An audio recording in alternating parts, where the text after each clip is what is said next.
Welcome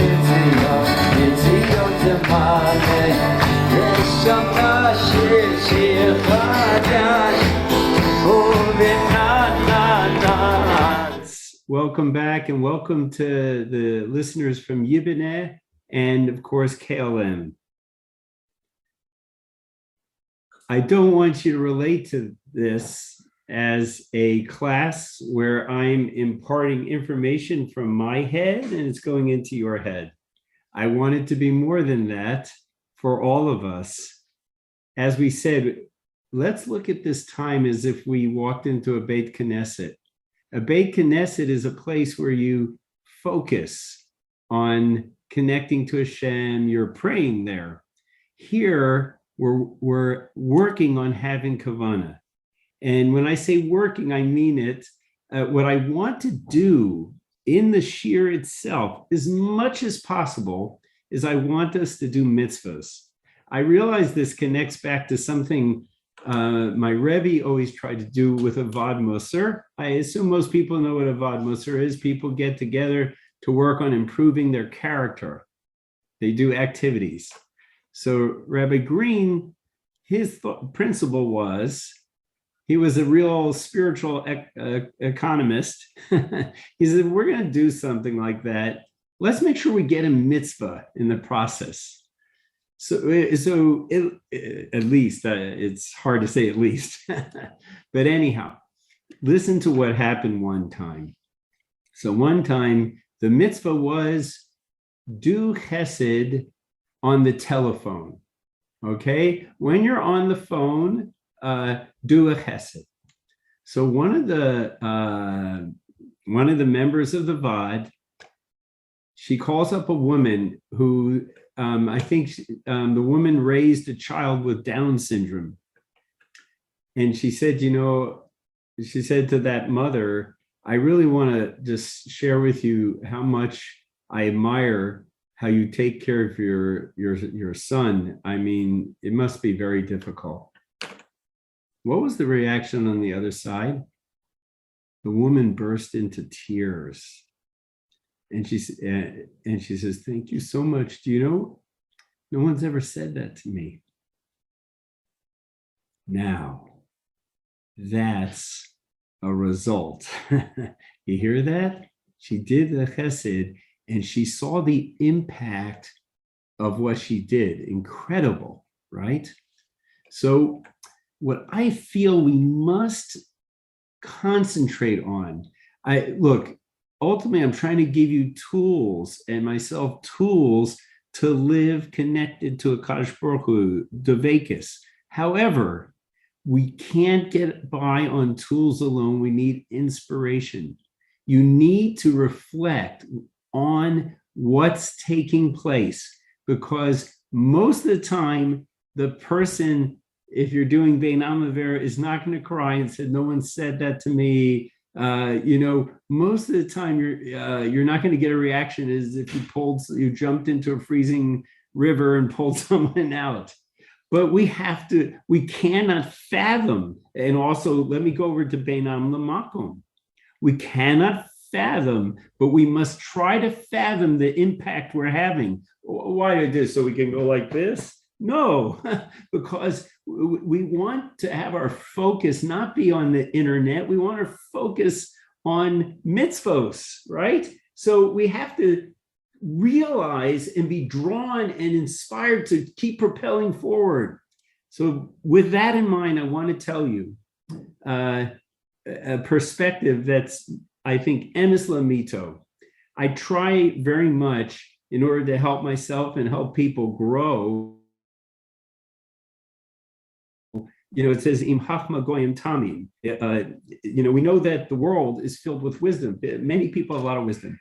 I kind of focus on the personal development type of things because of the way I teach. Now, this is a very wise statement. Listen to this statement.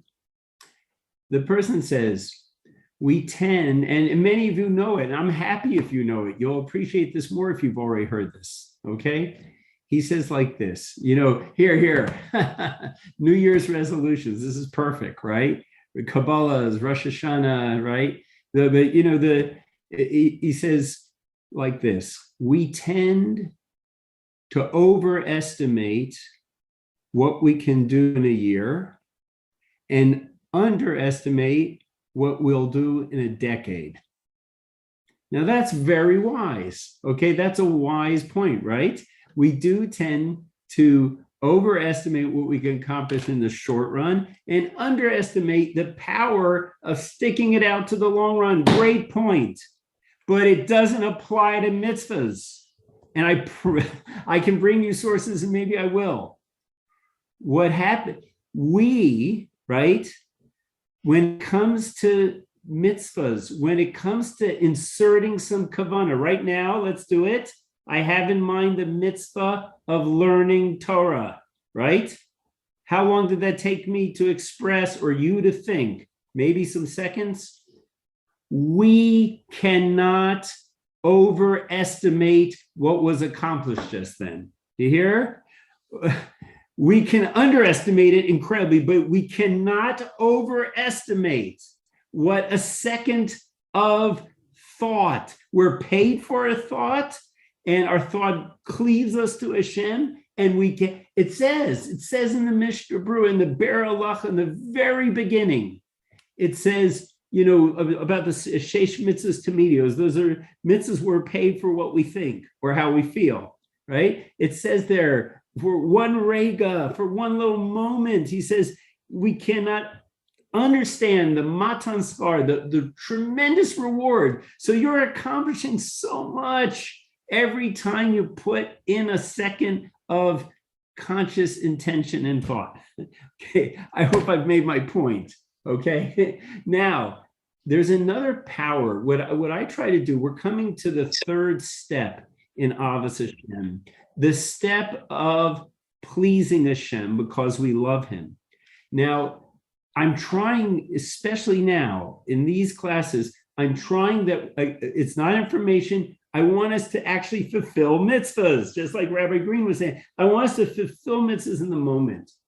And I'll tell you, why have I been doing it generally? Because to be honest, who knows what's going to happen when this year is over? Were you watching or you, whatever? You don't know.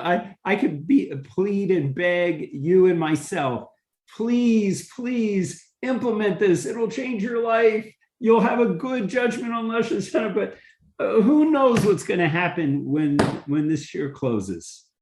But if we do the mitzvah right now, we did it. Yes. Okay. So that's one reason I try to put mitzvahs, performing mitzvahs beside learning Torah and having the kavanah. I try to put mitzvahs into this year for that reason. But tonight I realized what a wonderful reason to do it. An incredible reason. I'm sure Rabbi Green had this idea. There happens to be a principle of spiritual physics, which you've all heard of. Mitzvah goreres mitzvah. You hear that? When you do one mitzvah, it creates a momentum and a dynamic that leads to others. So who knows what we've done already will lead to. I hope it leads to a lot. So I just wanted you to know this we're going to do. And it's so important to do the mitzvahs as you can. All right. With that in mind, let's go back to our chart of Ahavas Hashem. Now, making a quick decision. Give me 1 second. Yes. Okay. I'm going to share a screen. And I'm at one more promotional point about Ahavas Hashem that I want us to also do right now. Okay. How many times in the Torah are we commanded to love Hashem? Well, guess what?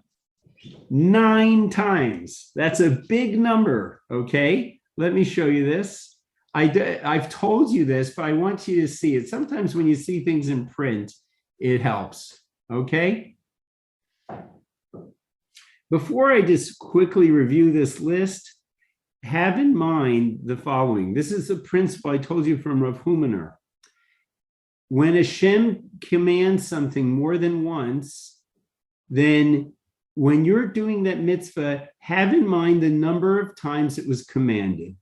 because the Kedusha of each separate time descends upon you, and it's part of the mitzvah, and it's times 9, okay? So it's 9x. Ready? So listen to this and get a feeling how much Hashem wants. Moshe is telling us, Moshe Rabbeinu, it's because it's mostly in Devarim. He's saying, listen to me, trust me on this one, okay? Oh, look, the top pasuk is number 1. This is in Shema, right? And you shall love Hashem, your God. And this is what we're going to focus on tonight, with all your heart, with all your soul, and all your might. 1, okay? Next, let's go into the right side. Walk in his ways and love him. Number 2, you should love Hashem, your God, and keep his charge. Next, love Hashem, your God, with all your heart. Next, love Hashem, your God, and serve him with all your heart. Next, love Hashem, your God, walk in his ways.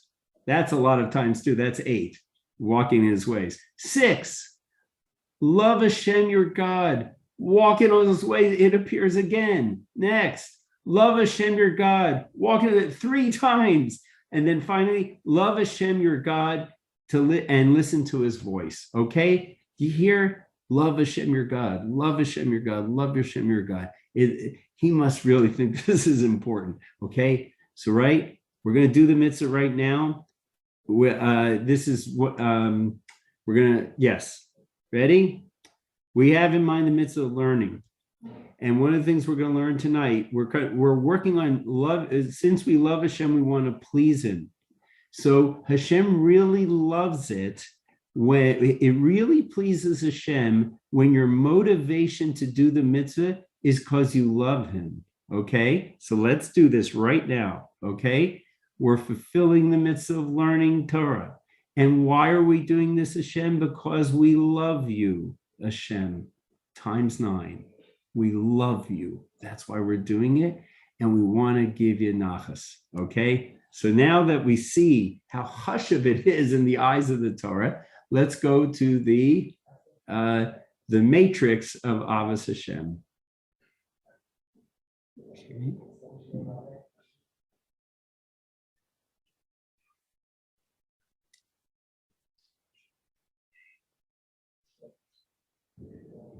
Give me 1 second.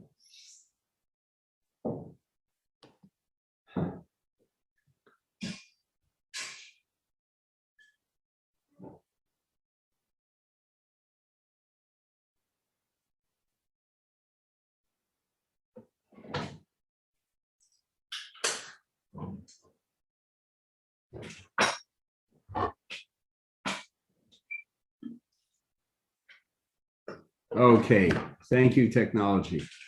This is the Derech Ahavas Hashem that we've been discussing. Not only is the Torah mentioned 9 times that we're commanded to love Hashem, but there's at least 9 different ways that we can express our love. And so that's a lot of information. That's complex. So we simplified it, okay? So if you look in the middle box, it says loving Hashem very much, okay? That's a mitzvah in itself. And then what we did last week is focused on loving Hashem when we're experiencing suffering, difficulties, troubles, lo aleinu, right? So we said there's 2 mitzvahs there, loving Hashem, b'kol miodech, with everything he measures out to us, which means accepting Yisurim ba'ava. And the second one, to love Hashem with an undivided heart, which meant that we're not asking kashas, we're not challenging Hashem's treatment of us or others. Those are beautiful expressions of Hashem, but you have to love Hashem to be able to do that. So let's step back 1 step. As we said and as we sang, to know Hashem is to love Hashem. The Rambam says that if you, to the degree you know Hashem, to that degree you will love him. And we pointed out, and I just want to remind you of this, and we posted the exercise. It's really beautiful. Pasuki de Zimra can be your knowing Hashem experience. And then when you arrive at the Kriya Shema and you say, you shall love Hashem with all your heart, you can be there. Okay. So first of all, that's how you get there. If you get there, then you'll love Hashem, right? And that's a mitzvah in its own right to love Hashem. Okay. Furthermore, it's a part of the mitzvah of loving Hashem is loving Him even when it's difficult. And we said there, concentrate on the 7 reasons that we should put our trust entirely in Hashem from the Ahavas of Avos. When you reflect on those ideas, you'll realize that anything that's happening, any treatment that's happening has to be for our benefit, and we'll be able to love Hashem. We won't ask difficulties, we won't challenge Hashem, and we'll be able to accept it. Okay, that was what we've covered to date. Now, the next step after to know Hashem, and then to love Hashem, and now to serve Hashem, okay, to please Him, right? If you love someone, then you're going to want to please them. And that's what we're up to. And let's get a deeper look at this, okay? So you see, first we have to think and ponder and learn Torah and reflect on nature. Those are the thoughts that leads to the feelings of Ava. And now we're talking about action of love, okay? So look at the 3 below here. So we first have to serve Hashem from love. We've already tried to do that right now. I want to talk about it a little bit more, okay? I mentioned this, I think, in a previous year that Rav Asher Weiss says that the ikr of having kavana, right? Or I'm sorry, the ikr of serving Hashem with all your heart is really being lishma. And the thing is, most of us view being lishma as a very high level that maybe someday we'll get to, and people with very long beards, or maybe, and women's with very great hair coverings have attained, okay? But it's kind of easier to reach at least a level of l'shem shemayim. That is like the most beautiful thing. What you have to do is just remember, before you do a mitzvah, say, Hashem, why am I doing this? Because I love you. And listen to the next words. I want to bring you nachas. If you do that, I promise you that if you sincerely say to Hashem, I want to bring you nachas, it will enhance your performance of the mitzvah. Because you just said, I want to bring you nachas. So how could you do the mitzvah in a way that won't bring you nachas? And we have to realize the incredible drive we have for parental approval. It's just an incredible thing. You know, people, they're 50s, 60s, 70s. You can't get too old where you're not kind of hoping your parents or wishing your parents had approved of you in the past. It's a very strong drive. You know why? Because that's what we should be. We should be wanting Hashem's approval, the perfect parent's approval. You hear? We want to please Him and bring Him nachas. That's what that drive's there for. And in Mishlei, it all the time says, Beni, my son. It speaks as a father to the son, because in my humble opinion, Shlomo Melech knew that this is a deep drive, and the father there is a Kadosh Baruch Hu. Okay? So, like I said, we've done the mitzvah of this already, okay? And let's hope it's Goreris, other mitzvahs. Now, the middle section, to serve Hashem, right? Basically, to dedicate ourselves completely. You notice that the language in the Kriya Shema, b'kol levavecha, with all your heart, b'kol nafshecha, b'kol meodecha. Everything you got, right? All your heart, all your soul, and all your might or resources, right? So this is where, like, again, love, it's being meshuga, okay? Now, maybe you're not feeling meshuga yet about Akash Baruch Hu, but we know that the hitzonius is mashpia on the penimius, right? The external actions affect the inside. So let's work on this. So I want to give you some some very practical ways to fulfill this mitzvah, some of which we can do right now, some of which you will have to apply afterwards. Okay, so B'kol Levavecha, the drush of the Gemara, which everyone knows this, Mishnei Yitzarecha, with your two inclinations. So we all know this, but what we have to realize is we can fulfill this. And then we've done Ahavas HaShem times 9 in actions pleasing Hashem. Okay, let's discuss. This one I'm very excited about, which is how do you serve Hashem with your inclination for Tov, your Yetzer HaTov, all right? So now that is what we've said in the past, and feel free to use it. Here's one. I know the people that are online with me right now really enjoy Torah, okay? And I assume the kind of people that are, coming into this year out there, you probably enjoy Torah, correct? You enjoy Torah, okay? So that's part of the enjoyment of wisdom is a good trait. It's like a naturally good trait. So that enjoyment, okay, you can do it. You're saying, look, I have an enjoyment of the wisdom of Torah.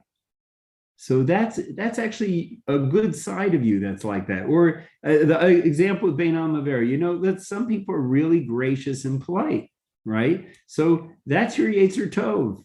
So have in mind that instead of just exuding these naturally good instincts, inclinations, have in mind that I'm using this. Hashem, you bless me with the ability to love Torah. Here, do this right now. Come on, this we can do, right? Hashem, you bless me with a taste and light in Torah. So that is part of my good inclination.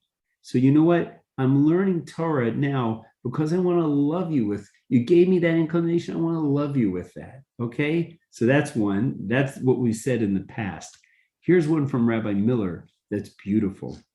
What is the Yetzer Tov is the question. It's not so simple. It's never discussed. The Yetzer Hara gets all the publicity in the Talmud, right? So Rabbi Miller explains what it refers to is your inner wisdom. And this is something all human beings have. They were B'Tselem Elokim. So many, like the Rambam, explain that everybody, because they have a soul and a mind, they have inner truth and wisdom. They have an inclination towards the truth and emes and things. So says Rabbi Miller, but we don't always use that. We're not usually delving in or drawing into the well of wisdom within. Okay, so how do you draw forth your inner wisdom? Listen how simple this is. Think, reflect. Okay, we don't take enough time to reflect, but we have time right now, so let's reflect. When you reflect on things, okay, when you're using your inner compass, the inner wisdom within to reflect on, you'll feel love of Hashem. Here's the example he gives, okay? And I want everyone to do this now, okay? This is a reflection that can come from within. In other words, when this resonates with you, it's because inside this is true, right? There are a lot of people that, let's say, there are blind people, lo aleinu. There are people crippled. There are a lot of people that have ailments and defects and things that we don't have, right? So reflect on the fact that, please God, we're not blind. We're not, just here, let's do it right now. Have in mind the mitzvah of Ahavas HaShem with your Yetzer Tov, which means the inner connection to truth, all right? Here, let me help other people that are non-South Africa. Okay, I got one for you. But in South Africans, you just think about what you've been blessed to be able to avoid. In South Africa, they went in Joburg, they went 4 days without water. Okay, you say they go to the market, but do you realize that means they couldn't flush their toilets? Okay, can you imagine 4 days without water? Okay, so if you live someplace other than there, okay, and you haven't gone without water for 4 days, right?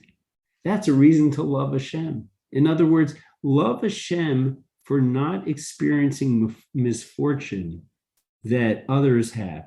All right, everybody, let's do it right now. Okay. So, and I just want you to realize what a good investment it is, Ahavas Hashem, in terms of leverage. It's 9x, right? It's 9 times. You're doing the mitzvah because you love Hashem is already one expression of it. And now we're going to do the Yetzer Tov. Okay, so just take a moment, everybody. We're going to pause for, let's say, 20 seconds. I want you to reflect on some of the things that you've been spared of. And then I want you to say, Hashem, I love you because you haven't given me the challenge of going without water for 4 days. I love you because I have legs that work. Here, all right, now everyone fill it in yourself. Do it yourself right now. You can express it verbally, it's beautiful, or just think it. But okay, so do the reflection from your inner wisdom and tell Hashem you love Hashem because of that. Okay, go ahead.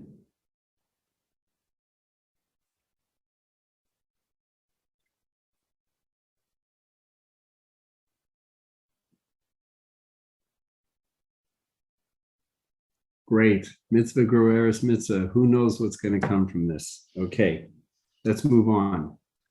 Loving Hashem with your Yetzer Hara. So with that one, there's two ways with that. Okay. By the way, I'll give you kind of another advance. Try to exert yourself to do a little more than you normally do. If you just listen, maybe make a note, do something a little more. But okay, Yetzer Hara is one way is all your physical drives are described as your Yetzer Hara. We see that from the Gemara that when they took away the Yetzer Hara for illicit relations, then animals didn't procreate. Just an example. But anyhow, so when you have any physical pleasure, right? You can, it can be love. It sounds like serving Hashem with your Yetzer Hara, but it's loving Hashem. I'll tell you, if you're, what's a sign of love is you're just like obsessed about the one you love, right? So if we're in the section where we're trying to please Hashem, which is serving Hashem, right? So if we're obsessed with pleasing the one we love, then we want to be in the right position. I'll give you an example of this is not love, but this idea of the physical being totally dedicated for something, right? So this one person who was quite accomplished in martial arts said that that when fighters are going to have when they're going to have a very top fight, they sleep at a certain altitude. They go to a city where there's a certain altitude and they sleep, let's say, in a higher bed or higher bunk. Why? Because that's going to affect their stamina during the fight. So you hear they actually travel to a place with higher altitude and sleep in a higher thing. So imagine that, your hydration, your coffee, your sleep, all these things, you're saying like, wow, I love Hashem so much. I want to please him. And look, if I'm exhausted, I'm not going to please him, right? If I can't focus, how am I going to please him? I know he loves it when I learn Torah. You hear? That's loving Hashem with your Yetzer Hara. Because we're basically out of time, I'm just going to finish with B'kol Me'odecha, okay? And Kiruv. B'kol Me'odecha means with all your resources.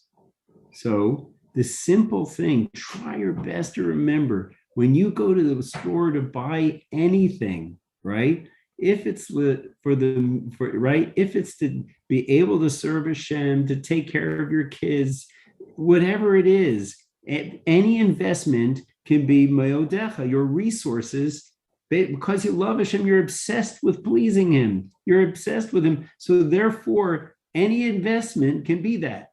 The other way they express it, and I did this in the past, right?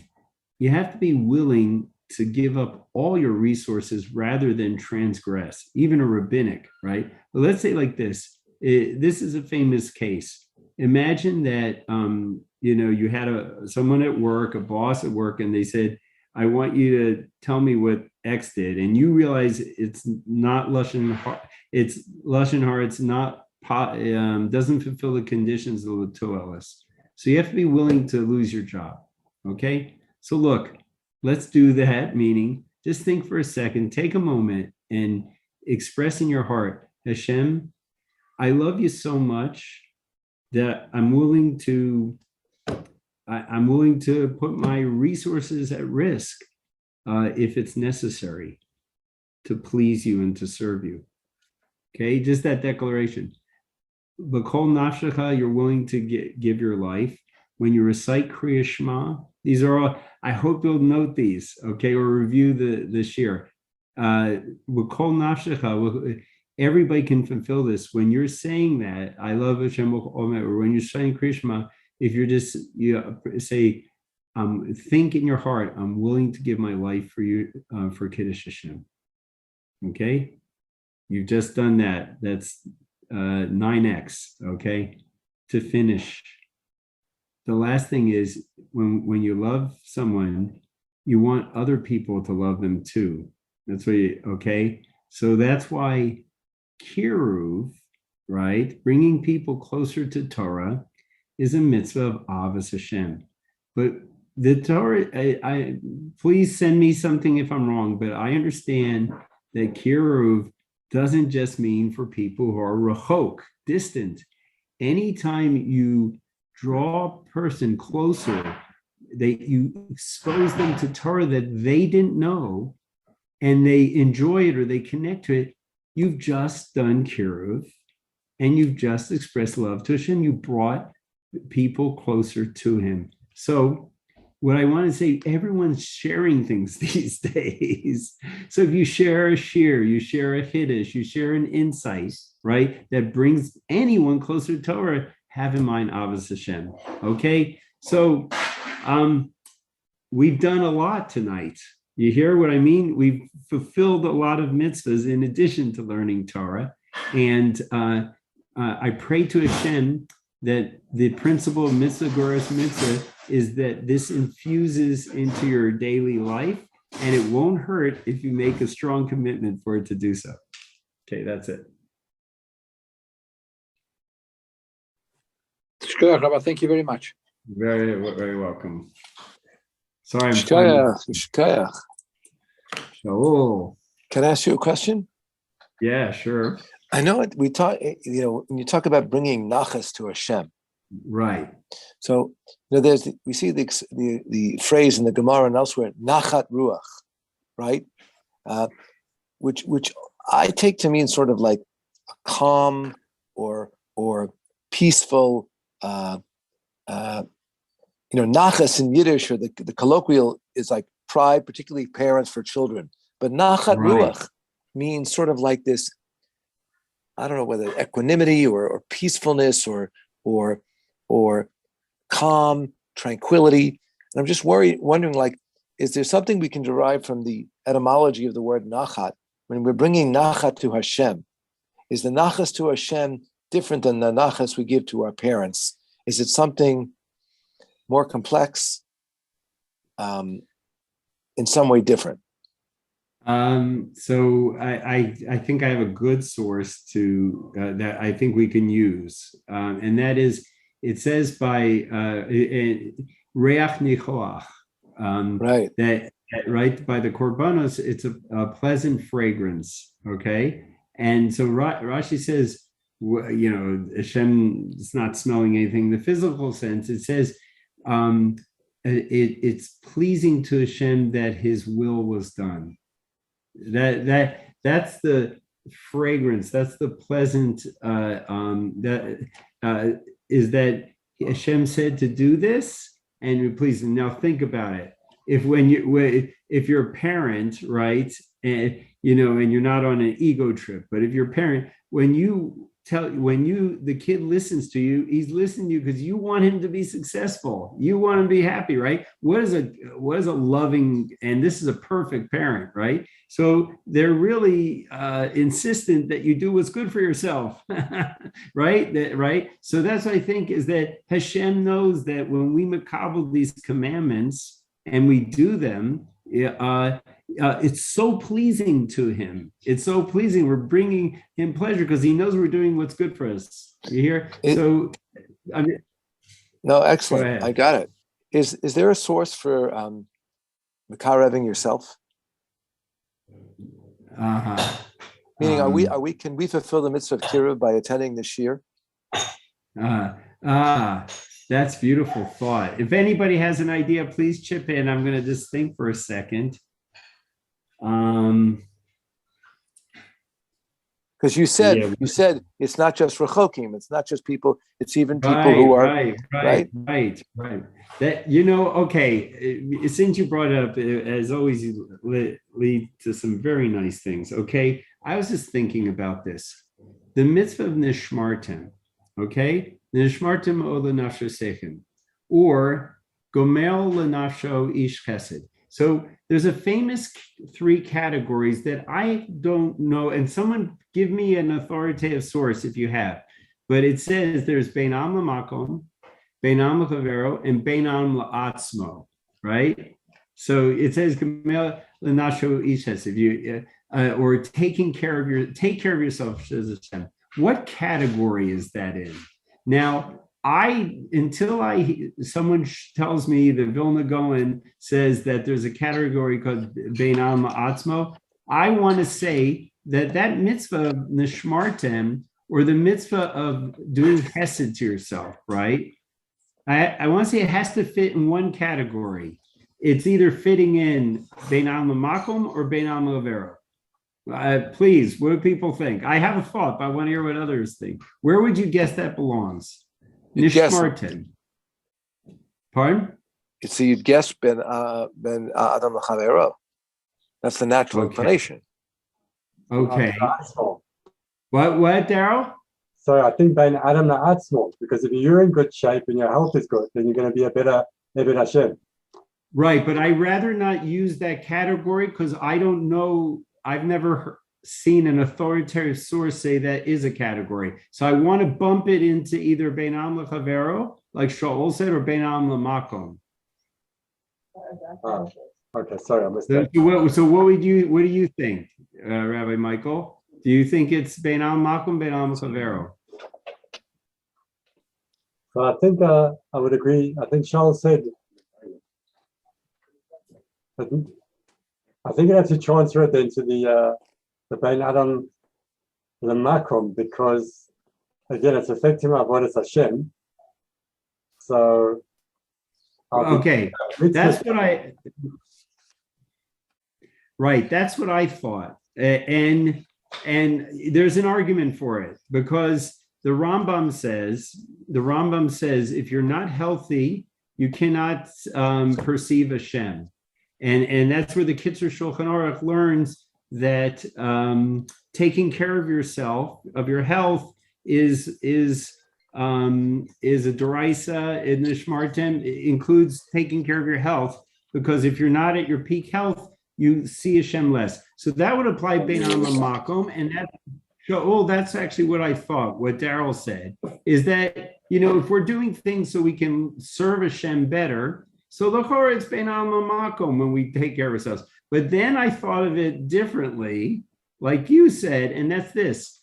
And this is this relates to the principle of doing chesed to yourself, right? I'm sourcing this. I heard this Rabbi KLM say this, and a Dr. Rosemarin. They had this principle, which was great.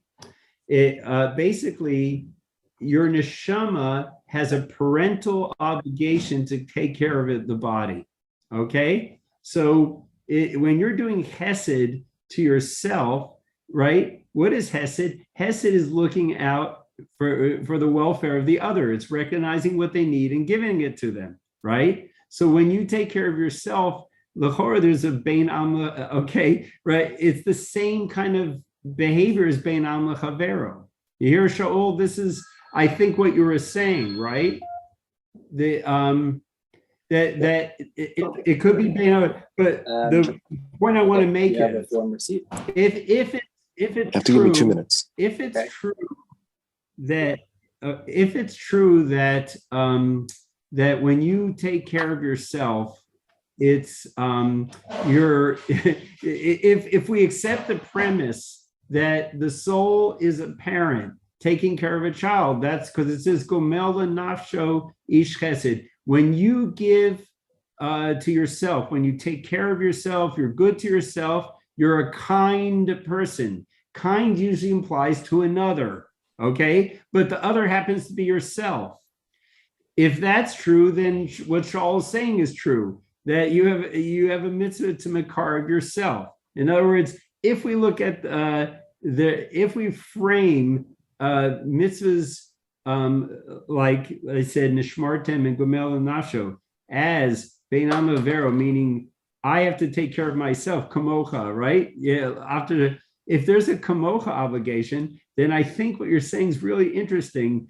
Maybe there is an inyan to makar of yourself, and you fulfilling the mitzvah of being makar of yourself by bringing yourself close to Torah. You hear? I'm speculating because I don't have a proof. You hear? But I'm saying back to you, it depends on whether the mitzvahs where the bein alma atzmo are actually bein alma makom or bein alma chavero. If they're bein alma chavero, I see a mitzvah of kiruv to yourself.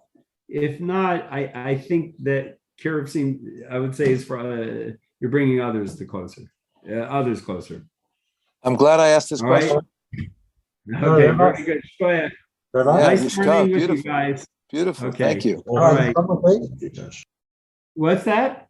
I was just thinking, there's also that chazal that says it's 4 things that need chizuk, and Torah is one of them. So then it doesn't mean other people's Torah. I mean, not only, at least, it should be my own Torah. No? Oh, very good. Very good. In other words, it for sure means there, Torah, Maisin Tom, there's certain things that need hizuk constantly, meaning you have to mahazik yourself to do them. So he's saying that seems like the concept of kiruv, right? Certainly there's an injunction there from the Gemara, you do things to strengthen yourself when it comes to Torah. Yeah. Very good, Rabbi Michael. Beautiful, beautiful. Okay, everybody. Yesher kol Kaya. gadol. Thank you. Thank you. Thank you.